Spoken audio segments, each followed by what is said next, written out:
I hit it like a good 10 plus yards further off the tee, and it's the point where I'm not sure if that's a good or bad thing. But I'm pretty sure the golf course is probably a little longer than when we were here last, and the 18th is now a par five as well. So it's it's like you're drawing on the good shots, but I'm like probably not gonna play the golf course exactly the way I did then.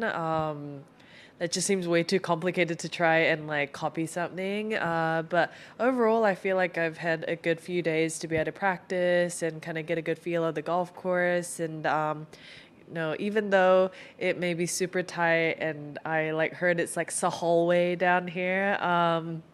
But a golf ball does fit on the fairway, so that's always good to know. And if it's tricky for me, it's tricky for anyone. And I don't think this course is in particularly good for like a drawer or a fader. So no matter which direction you hit it, I think you just have to play with the shot shape you have. And I feel like the person that has a lot of patience and is very consistent, especially off the tee, is going to do very well this week.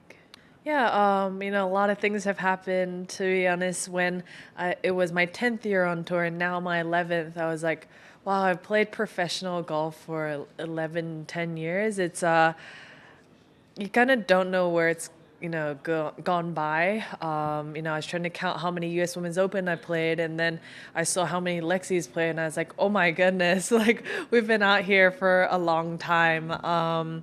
Sometimes my body feels it, feels that time that I've been on tour, but I think you kind of take every tournament and every day as is, and by that time you're already at CME, and you're excited for some time off, and then the Hilton Grand Vacations is back around the corner. So it's I think I've grown a lot. I think I'm pretty sure there are things that I was probably better at when I was a teenager. And now I have a bit more experience. So I think how I handle some situations is probably a little bit better. I hope it's better. But it's kind of like a double-edged sword where the more time you play, the more I guess positions you experience, and that could either be good or bad when you're in a similar circumstance in the future. But I think when you have more of those repetitions under your belt, you realize that golf is very important to me and to all of us. But at the same time, there's so much more outside of that, and I feel like I'm still on my journey to um, realize that and embrace that, and especially now because I know I'm more in my second chapter of my career, that I just want to enjoy it and just, but while I'm playing, try and compete at the highest level I possibly can.